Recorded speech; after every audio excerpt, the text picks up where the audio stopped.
लातूर शहराला पाणी पुरवठा करणारं मांजरा धरण 8 दिवसांपासून मायनसमध्ये. योग्य नियोजनामुळे शहराला 4 दिवसाआड पाणी पुरवठा. निम्न तेरणा प्रकल्प 0%.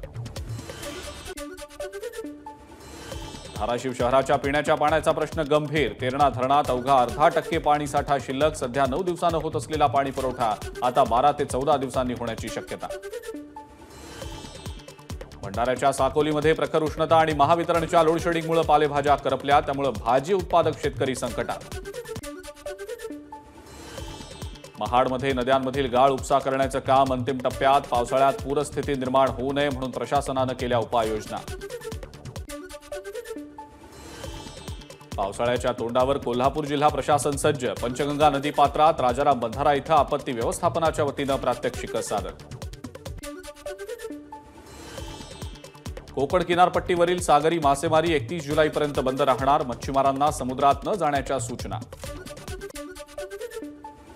पावसाळा जवळ आल्यानं भाईंदरच्या उत्तर इथं सर्व बोटी किनाऱ्यावर परतल्या. यंदा संपूर्ण वर्षभर चांगली मासळी न मिळाल्यानं मच्छीमार नाराज.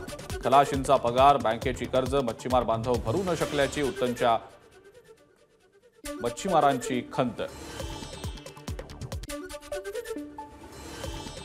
पंचगंगेनंतर आता कोल्हापूरच्या रंकाळा तलावातील प्रदूषित पाण्यामुळे माशांचा मृत्यू. उपनगरातील सांडपाणी थेट रंकाळा तलावात मिसळत असल्यानं रंकाळा प्रदूषित. कोल्हापूरकरांकडून संताप व्यक्त.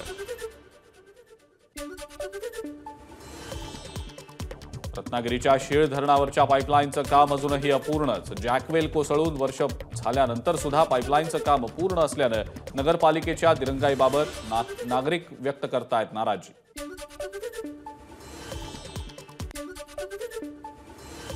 राज्यामध्ये दुष्काळ असताना कृषी मंत्री परदेश दौऱ्यावर. त्यांना हिरव्या आणि लाल मिरचीतला फरक तरी कळतो का? यशोमती ठाकूर यांची टीका.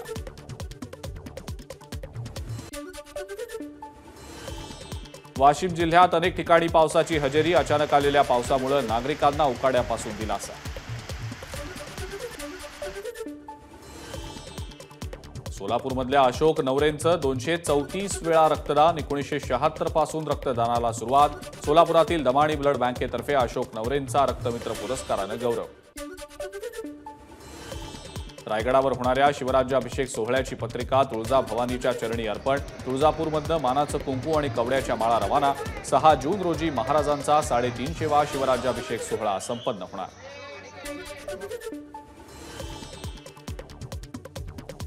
कुंथलगिरीच्या पेढ्यांची दुकानं रात्री 10 नंतर सुरू ठेवल्यास कारवाई होणार. याबाबत वाशी पोलिसांची व्यावसायिकांना नोटीस. या नोटीशीमुळे 2 शिफ्टमध्ये चालणारं काम बंद होऊन 400 जणांचा रोजगार बंद होणार. कोल्हापुरात शेतकऱ्यांनी नागपूर रत्नागिरी महामार्गाचं काम बंद पाडलं. महामार्गामुळे शिये भोयेवाडी या परिसरात जाण्यासाठी पर्यायी रस्ता नसल्यानं आणि पानंद रस्ता बंद झाल्यानं शेतकरी आक्रमक. मालेगाव मनमाड रस्त्यावर ट्रक आणि टँकरचा अपघात. टँकर चालकाचा जागीच मृत्यू तर ट्रक चालक गंभीर जखमी. समृद्धी महामार्गावर बुलढाण्याजवळ ट्रकला अपघात. कारला वाचवण्याच्या प्रयत्नात नियंत्रण सुटल्यानं ट्रकला शेलगाव देशमुख जवळ अपघात.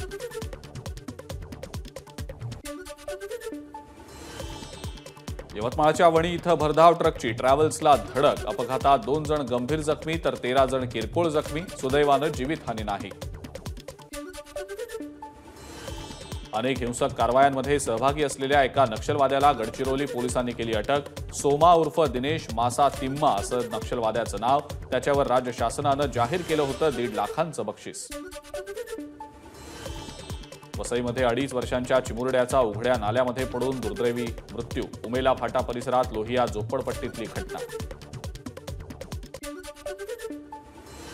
छत्रपती संभाजीनगरमध्ये शिक्षकानं छळल्यामुळे विद्यार्थिनीची आत्महत्या. एकतर्फी प्रेमातून शिक्षक मुलीला त्रास देत असल्याचं समोर. या प्रकरणी अजय सासवडे या शिक्षकाला अटक.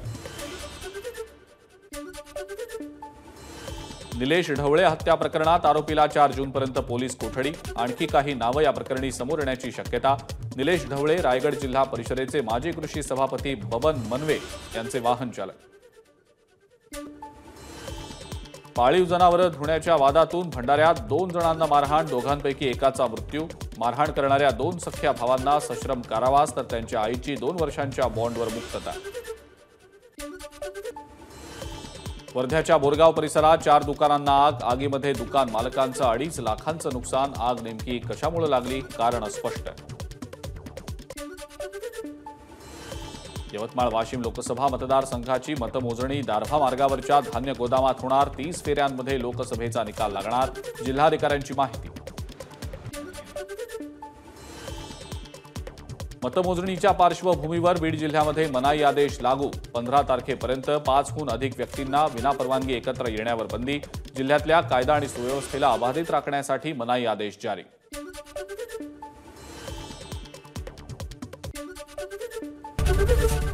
एबीपी माझा, उघडा डोळे बघा नीट.